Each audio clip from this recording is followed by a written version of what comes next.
We're good. Hello, and welcome to this week's edition of the Scrimshaw Show. My name's Evan Scrimshaw, our first of two episodes this week, but we have a Canadian election campaign, so we had to start it off with, we had to have David Coletto on the show, CEO of Abacus Data. Thank you so much for giving us your time. David, welcome to the show. Thanks for having me back, Evan. Great to be here. You say that as if I am not eternally grateful every time you show up. So, God, it's been what? Nearly 3 months since the last time you were on the show. We were talking about, could the Liberals with a new leader sort of recover? Or 2 months? I don't remember. No, 2 months only since you've been on the show. Now it's, holy shit, can the Liberals actually win the election? I guess that's really just the first question. Can the Liberals win the election? Not will they win the election, but can they win the next election? So no doubt they can win the election. And I think when we're recording this, I think unless something changes, they will win the election. I think, when we talked last, we were talking about all the things that were preventing them from being in a place where they could. And Justin Trudeau is no longer leader. Donald Trump has upended pretty much the majority of the country's mindset. And Mark Carney is the man for the moment, I think. And all of those three things came together to create an environment where the NDP votes collapsed. The Conservative vote has come back kind of to where it should normally be at a moment like this. And the Liberals are pulled ahead. So, no, I think they can win. I think they are likely to win. And unless something fundamentally changes between now and April 28th, I think they will win. Yeah, that's a. I just want to take 1 single second to take a step back and remember the sort of like tone of despair that the first time we spoke was 1 week before Christopher Freeland resigned, December 9th.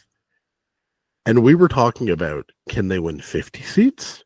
Yeah. Can they recover to like 27% of the vote? Like, and now we're talking about, yeah, if they don't screw this up, they're going to win. And it's flabbergasting. It's stunning. I guess the sort of thing I keep coming back to is like, obviously getting rid of Trudeau is a big part of it. If you're trying to sort of figure out how they got here, right? Some percentage of it was just getting rid of Trudeau, right? And replacing him with somebody who wasn't in the government definitely helped too. Some of it's Trump, and then some of it's Pierre Poilievre, and the decisions that Poilievre has made. What are you seeing in your data? What are you just seeing from having, because you've been in the field basically every 2 weeks for the last this entire parliament for the Toronto Star, and more frequently in campaign. Like, how much of this sort of was inevitable the moment that Carney came in and Trump happened, and how much of it is that Pierre Poilievre has made decisions that haven't worked? So I'm more of the view that this is a really good hand dealt to the Liberals than a bad hand played by the Conservatives. Or so maybe that analogy didn't work well, but a good hand played poorly by the Conservatives. I think that's you also use a better analogy. Yeah, that's the analogy I want, right? So the Liberals got a really good hand, right? And it looked like the worst hand you could have possibly gotten just a few weeks ago. But I do think that you needed certain conditions to have happened to get to this point. You needed Justin Trudeau to step down.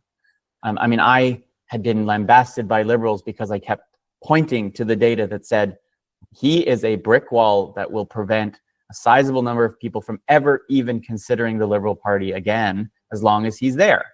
And the moment he stepped away, that brick wall more or less collapsed. And you saw the accessible voter pool of the Liberal Party rise rapidly. Now, I think Trump accelerated a lot of it. I think he changed the frame of mind for people. I think instead of worrying about, particularly for baby boomers, anyone over 55 really worrying about cost of living and the price of food, they started worrying about the existence of the country. And that subtle, it doesn't seem like subtle, but it was a subtle mind shift that changed the question. And I think Mark Carney came along, and let's give him some credit. He came along and maybe not even to his credit, has fit the moment, and I hate using that term, but it's met the moment because I think there's a large number of people who want what he's offering. And so when I then reflect on that and I say, could Pierre Poilievre have done anything differently? Well, sure, I could go back and probably say, you shouldn't have handed out donuts to truckers in downtown Ottawa. You should not have ever allowed or let a member of your caucus wear a MAGA hat. There was no data in any part of the world that would have told you that there's a widespread audience for Trump, let alone like today, but even when he was, quote, more popular in Canada, which was never, but was at least, in the summer, there was at least, 25% of Canadians who had a positive view of the president. Now it's at 12. And so there are things he could have done that people said to me when I said, well, that's going to potentially come back to bite him in the butt. And they said, no one's going to come back and relitigate the convoy. And they don't have to, because that's baked in. So I'm not sure they're making bad decisions today, as opposed to assuming that the election they would have had to fought was going to be anything like the one they are. And so I think that's where we find ourselves. And so the Conservatives could very well get 38 to 40% of the vote and still lose this election and lose it to a majority Liberal government. And it's largely because they did what they needed to do, but the conditions changed so much that they couldn't get past that ceiling that I think does exist under normal circumstances for Conservatives at around 40%. Yeah, I think one of the phrases that I've always had in my head, David Cameron used it when he eulogized Maggie Thatcher in the House of Commons in 2013, 14, whenever she died.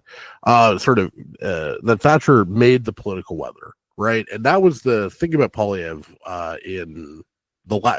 when he was opposition leader to Trudeau, was that Poilievre was dictating terms, right? He was able to make the affordability issues a referendum on, in a lot of cases, the carbon tax, right?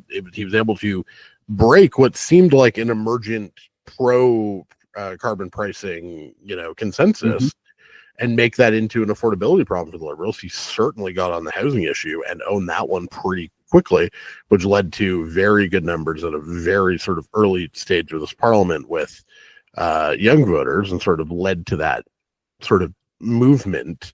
And led to raising the salience of housing. Now, obviously, interest rates and a bunch of other things, hurt the government and helped Poilievre on that front. But he hasn't been making the political weather anymore. He has been a passenger on this story, and it has most of the time been Carney. One of the sort of crude heuristics I use is, what's the story at 5 o'clock on Power and Politics or Power Play, right? And it hasn't been what Pierre Poilievre wants a lot of the time. It's mostly been what Carney did, or Carney announced, or Carney said.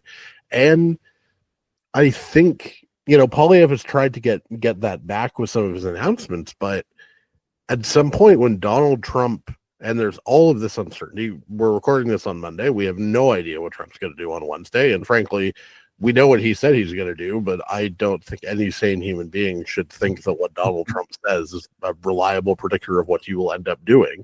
And even if he does it on Wednesday, would either of us be shocked if there's a 1,500 point, hit in the Dow when he ends up backing off? Of course not.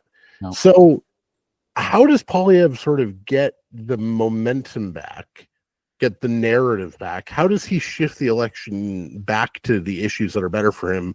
Affordability, cost of living, housing, although the Liberals had a very good housing announcement.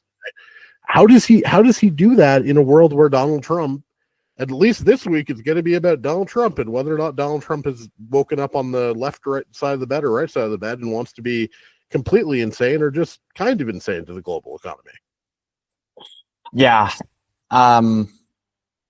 Look, I'll start to say, I don't know if he can, but if you have no choice and you have to find a way to do it, you've got to do something big and bold. You have to, and it's got to be something that the Liberals will contest, that they won't simply agree with, or they won't steal, or they won't just say, well, we'll do that too, right?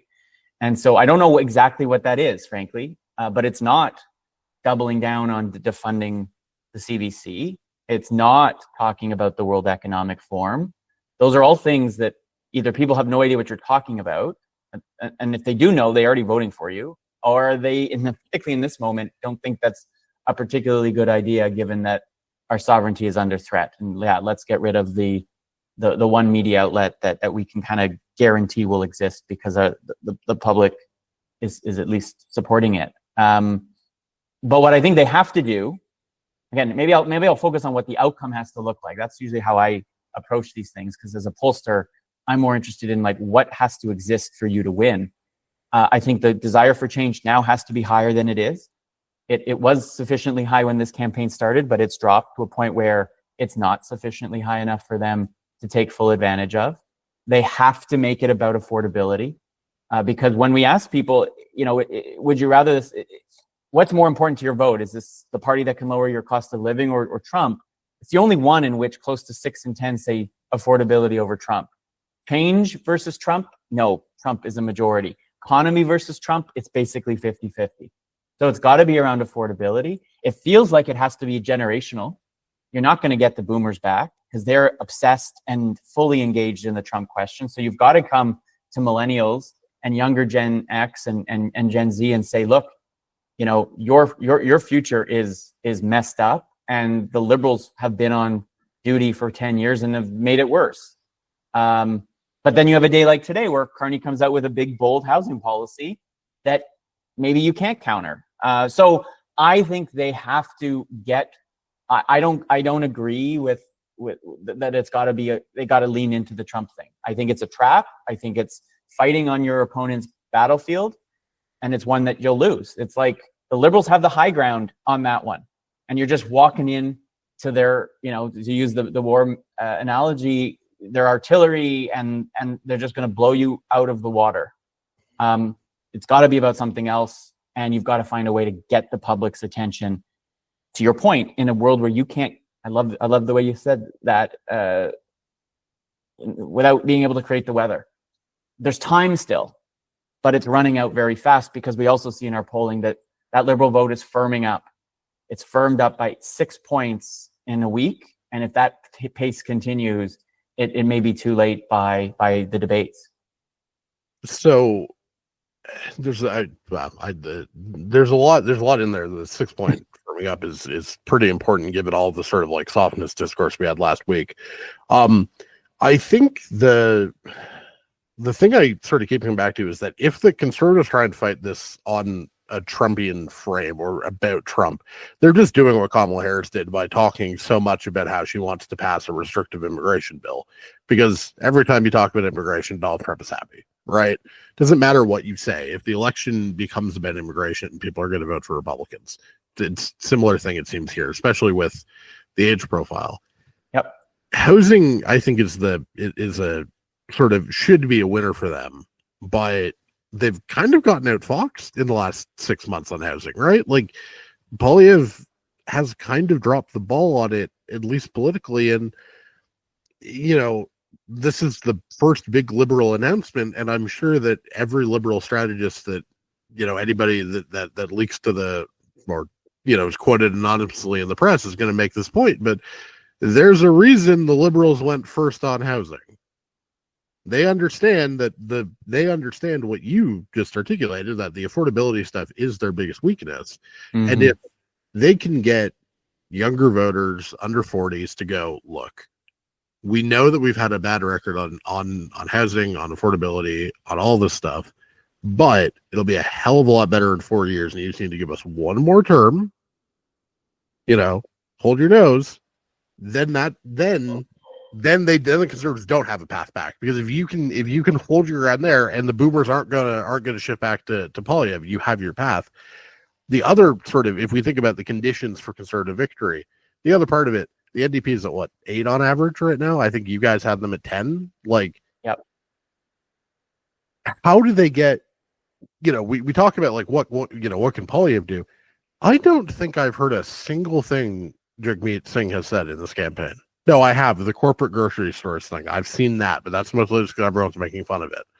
Like, how do the NDP even recover when no one is talking about them? No one is quoting them. No one is showing clips of them. Nobody is engaging with what he says in the slightest. Can they recover? Because that's the other way that the Conservatives get back into this game, is if the NDP bounce back to 14. but I can't figure out how they would bounce back to 14 given there's no attention on them. Well, I mean, I think the only way that they can be part of the conversation if it's a topic they have a place and something to say, and they don't on Trump, right? Like, I think that's part of my argument in why I don't think it makes strategic sense for the Conservatives to pivot into Trump, because if they go there, not only are they playing to the Liberal strengths, but the New Democrats have almost nothing to say about that issue. Whereas if it's about affordability, they can contest it on either end of the spectrum. They can talk about corporate grocery stores versus carbon pricing. They can talk about corporate greed versus gatekeepers, right? They can start to challenge Carney's empathy and his down-to-earthness and all those things that create space on both sides to start to chip away at the Liberals, right? If it's about change, even, the NDP has a version of a story that they might be able to get in. But if it's about Trump and only Trump, then I don't see how the Conservatives win. I just don't see how, because they need the NDP to be at 15. The NDP are at 8, at 10. Like, the Liberal Conservatives could get 40% and still lose to a majority Liberal government. And so, yeah, you know, Evan, I don't know what the NDP has to do to get some attention, but they've got to fight each other in a way, right, to create the space for people to start to actually look at these two choices and talk about it. A debate might be a place to do it. Again, it might be too late by then, but it's you know, all of the guns are going to be pointed at Carney. He is now the favorite, and if there's any downside to emerging this fast as the favorite, is that everything is now at you, whereas Polievre was the target prior to this. Maybe that creates the space, but you basically now have to wait, 2.5 weeks before those debates, or 2 weeks at least for those debates, and that means more than half this campaign will be over by the time you get that chance to do it. Yeah, and I also kind of massively think everyone's screwing up the framing for the debates. Mark Carney's French is obviously a topic of much consternation. It's not good to my Anglo, but can kind of sort of speak French ear. But feels like everybody is massively lowering expectations for the Liberals, being like, oh, he's going to get destroyed. Oh, the French debate's going to end Mark Carney. Feels like they're probably screwing that up, because if he's just sort of mediocre to not disastrous, if he doesn't, call a Canadian's legend, terrible, and doesn't accidentally say a slur in French, feels like he should be fine. The other problem for the NDP, of course, they have no money. The spending advantages that the Conservatives had, obviously one of the reasons the Liberals went early, or the Liberals went early with this Grit call, is they didn't want the Conservatives to have endless money, the endless money advantage outside of a Grit period. But yeah, the NDP have no money, and it really does feel like the spending game has been quite important, and the Liberals are finally maybe not at parity, but on meta they are at parity. I think they're still in the lead, but in this campaign they will be, right? I think the Liberals and the Conservatives. I don't know about the New Democrats, but on the debates, let me give you a sneak peek of some data that I'll have out later this week. We're asking people in our survey first, are you planning to watch both the English or the French debate? Peers at least right now, lots of people saying they intend to. It's easy to say you intend to do something than not. But here's the interesting thing that I think is emerging in the results. Expectations of Mark Carney performing well in the English debate are high. So by lowering expectations on the French, I think they're also inadvertently raising expectations on the English, which is interesting. And I think reflects the positive response that Mark Carney's gotten so far, is that people are projecting a competence and calm and clarity on him, and they haven't really seen him. So he, I think, has to perform well in that debate, because the expectations of him are very high, whether the Liberal campaign created that or not. I think it's the Mark Carney mystique that exists around him. Now, on the French side, and we only have a few hundred cases so far, so let's hold off this. But only so far in our unweighted sample, 1 in 5 Canadians that we surveyed don't think Mark Carney's French is good enough to be prime minister. and the equivalent is 9% for Pierre Poilievre. Now, good enough is fine, but again, if he underperforms even their expectations, it's a loss. So I actually think that Mark Carney absolutely has the most to lose in both debates. I think that for different reasons, the English one he's been set up to be the very best because he's this elite, and I say elite in a positive way, right? Well-educated, Oxford PhD. Like they've reminded him, yes, the whole plagiarism thing I think was, as an academic, annoying, but not disqualifying, I think. But it reminded everybody he's got a PhD. So now he better be a good debater, because I think people assume if you've got a PhD, you can debate, which is not the case, having gone and done one and seen, people are really good writers, but they can't necessarily communicate what they know very well. But also that French language thing, people are aware of it, but they're still giving him the credit, the benefit of the doubt, which is maybe raising the stakes, I think, again, for Carney in these debates. Yeah, I also think the concept of giving him the benefit of the doubt, I think, is a sign of the sort of strength of feeling towards him. Yes. Is that people are like, yeah, it's good enough, right? Like when it's, it's not, again, it's not horrible. It's not like outright disqualifying, but I this has been my hobby horse all week on Twitter, but like, and in the columns, but a lot of the English media have been really bad at understanding and guessing how Quebec was going to react to various Carney language gaffes, right?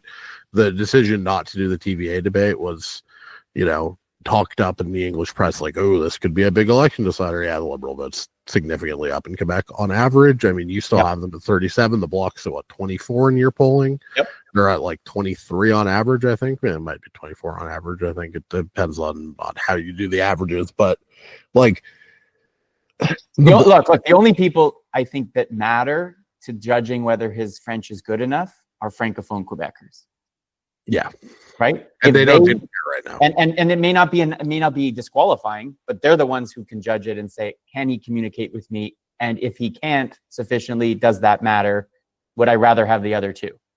Or three in the case of Singh, right? Because ultimately elections are like going to a restaurant and the menu you have is the menu you get. And I may not like, I'm Italian. I love Italian food. I may not like the way you make your tomato sauce, but I'm in the mood for tomato sauce. I'm going to take it even if it's not the best I can get. Yeah, and I mean, I think Quebec is fascinating because the reason the Liberals didn't win majority government the last two elections was they couldn't break through in Quebec, right? In 2019, everybody knew they were going to lose 20 seats in English Canada, right? Some of the Atlantic seats that they had no business winning, they just won in the massive landslide. But like Ralph Goodale's seat in Regina, something like Mission Matsquai, like there was just a lot of low-hanging fruit for the Conservatives to go get in English Canada in 2019, and they got it, and the Liberals were always had to compensate for that with gains in Quebec, and they went backwards in Quebec because the Bloc surged, and then in 2021 they couldn't win those seats back from the Bloc. Now it looks like they're going to, and that could be the difference between majority government. Is there anything in the data in Quebec that has you either sort of optimistic, worried? Is there any sort of like entrail or something in the data that makes you think that sort of other than the French debate, which, it will be a big moment in this campaign, obviously, and Quebecers can change their minds pretty quickly, that they have historically been open to changing based on things like debates. Is there anything in the entrails that you're looking for in Quebec specifically? Because that really could be, probably is the majority minority decider. Yeah, I think what my take on where this election is, it's probably the first in a long time in which it's a national election, in which what's going on in one part of the country is going on in all of them. And sometimes in Quebec, they're having a different conversation than the rest of the country is around an election. And I don't think that's happening. I think it's a similar conversation. Trump has nationalized this in a way that even the COVID vaccine mandate pandemic debate didn't, in a way, because every province had a different set of rules and roll those rules out in different ways in 2021. So I think that is what is important about what's happening today is, even though the way that the election may be covered in the French language media is different than the English, I think they're still talking about the same things. And that is one of the, I think, important parts about this election is just how actually united Canadians generally are on what those top issues actually are. And that, I think, benefits, again, the Liberals, and why I think your assessment is correct. They're likely to do better in Quebec, all else being equal and nothing changing going forward. Yeah. I also think the Bloc is being squeezed by the PQ's rise in Quebec and them sort of having to actually answer a question about whether they would support independence. And I think that is the PQ rising at a moment when Canadian nationalism in Quebec is also rising is a weird confluence of events that is almost on paper designed to screw the Bloc. I agree. I think it's just it's part of the circumstances that have, like, again, how long ago were we talking about the threat of a independence referendum in 2026 leading to a new crisis? I'm not well, that could still happen in 2026 depending on what happens, but it's far less likely to, because the dynamics and the context has completely shifted. Yeah, I don't think you guys put out an independence number, but I think the last time Leger did, it's like 3268 now. Like, all of this, like, oh, it's kind of flirting with 40 now. It's all gone. Atlantic Canada, you do a bit of an Atlantic oversample because a lot of more competitive seats in Atlantic Canada than a region of 32 seats sort of would suggest. Certainly a lot more than the 28 seats of the prairies, Manitoba and Saskatchewan. What are you seeing out in Atlantic Canada? Do you think the Liberals are going to be able to hold? I think they won 24th last election. It's always been a sort of precarious fit in terms of it's a lot of rural Liberals, places like Nova where Sean Fraser's running again. 6 of 7 seats in Newfoundland, Labrador, and basically everything west of St. John. Like, that's a bit of an interesting fit. What do you see in Atlantic Canada? Do you think the sort of regionalism, Polievre sort of boots not suit stuff, do you think that's breaking through for the Conservatives, or what do you? I mean, I don't see evidence of it in our polling. We had a Nova Scotia only poll that was done a little earlier that had the Liberals ahead by, I think it was like 10 or 11. Our most recent number, again, not huge sample in Atlantic Canada, had the Liberals up, I think, by 25 or something, 23. I think Angus Reid just came out that has them up by 25 too in the region. So I think that the Atlantic Canadian mindset is also perfect for a world of uncertainty, in the sense that they're gonna seek safe harbor, no pun intended, right? That storm is a brewing. Donald Trump has created it, and Mark Carney is that calming force. And I think nowhere else does that framework well than in Atlantic Canada. So I mean, again, based on what we're seeing, I suspect that maybe every Liberal incumbent is now not safe, but in a place where they can definitely win. And there may be 1 or 2 other seats that might become available that weren't, right? The New Democrats are going to be hard pressed to compete in Halifax. I was just there. There's I hate using signs as an indicator. I saw some NDP signs, but nothing that would signal to me that city and that riding in central Halifax is going to buck the trend. So it feels like we're going to either see the status quo emerge out of Atlantic Canada, or the Liberals could possibly do a little bit better if these kinds of trends continue. Yeah, I mean, that would be. I think a lot of Liberals would take 20 seats, let alone the 24 they got last time. Obviously, Sean Fraser coming back. I'm a fan of his work, so I'm happy about that. But I also think Liberals should be happy that he felt like he was coming, that the Liberals are on track to win, and he is on track to win that seat, because I don't think he would be coming back if he didn't think he could win. Exactly. British Columbia. I think that's sort of like the other really interesting story of this campaign. Obviously, that's where the NDP have the majority of their caucus, 13 of 25. Liberals won the most seats there, came third in votes. They're now up, I think 13, 14, 15 points, depending on the pollster. What do you see in NBC? Do you think the Liberal vote is that strong? And do you think that the Liberals could not just basically, sweep the Lower Mainland, but pick off some NDP targets, Vancouver Kingsway, Victoria, Peter Julian's at risk. I think we both agree Jacques probably losing, right? Yeah, very likely at this stage, right? Like I think about this. In an Abacus poll in, I think, December, the Liberals were at 12% in British Columbia. Today, I think we have them just 4 points behind the Conservatives at like 36. So they've increased their support threefold, and are now breathing down the Conservatives' necks province-wide, not just in and around the Lower Mainland and those other places. So it's not just that they maybe pick up a handful of seats in the place they're strong, but I do agree. I think a place like Victoria, full disclosure, former colleague of mine at U of C, Will Greaves, is the Liberal candidate, a prof at UVic. I saw him. I was in Victoria at the end of last year, or earlier this year, actually, before I think this all really, really picked up. No expectation that he might have won that. I think he can. That used to be a Liberal seat in the 90s and into early 2000. I think a place maybe, I don't know enough about the candidates running there, but like a place like Kelowna might even be in play, right? Where you got a lot of boomers, by the way, who are deeply anxious about what's going on with Trump. That is the perfect demographic, and Victoria fits the bill as well for a Liberal victory in those places. So yeah, I think BC is another fascinating region where both a mix of demographics and consequence and circumstance have created a place for the Liberals. Also note how poorly the Green Party is doing in BC. I mean, among our likely voters in British Columbia, they're at 1 to 2%.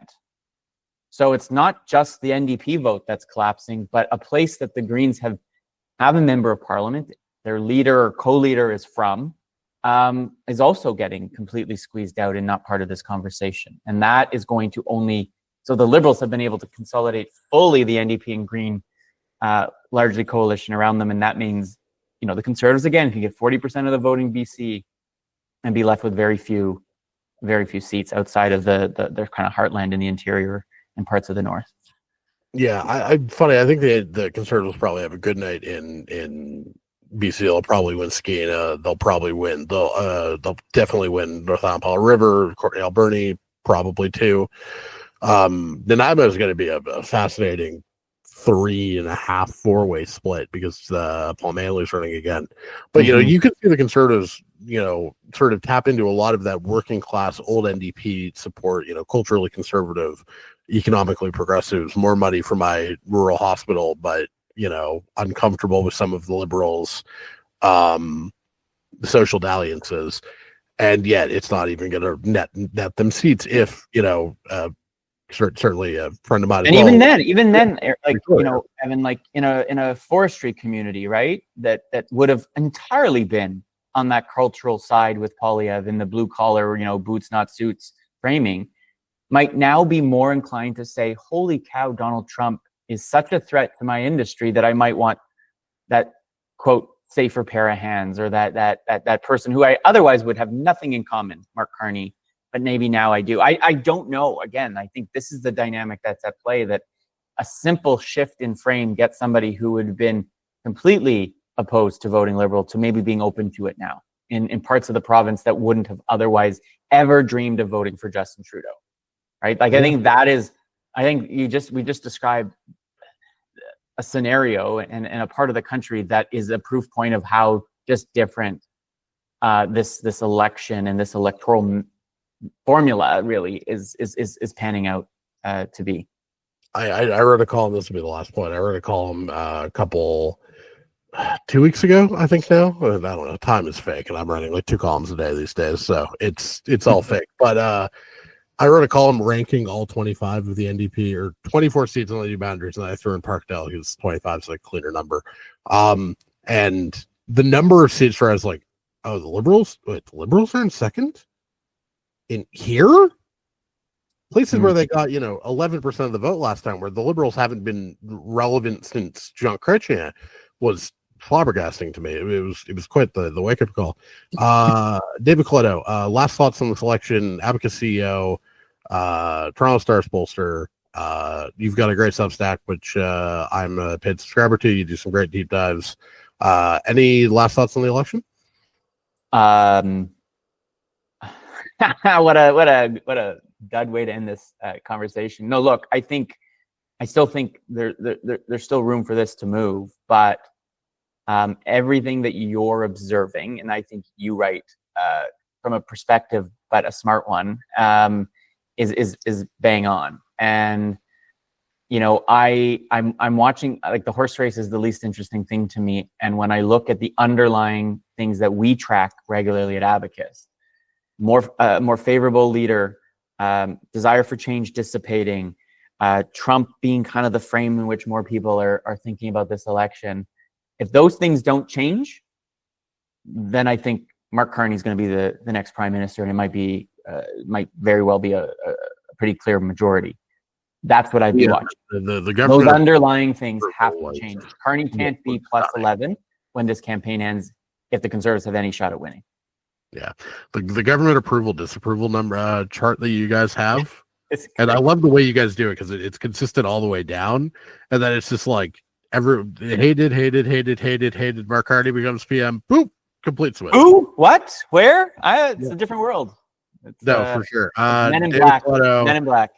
David Coletto on Substack, Abacus Data, Toronto Star. Thank you so much for giving me your time, buddy. Thanks, Evan. Take care. That was David Coletto. Subscribe to the Scrimshaw Show. You know all the stuff. Let's get out of here.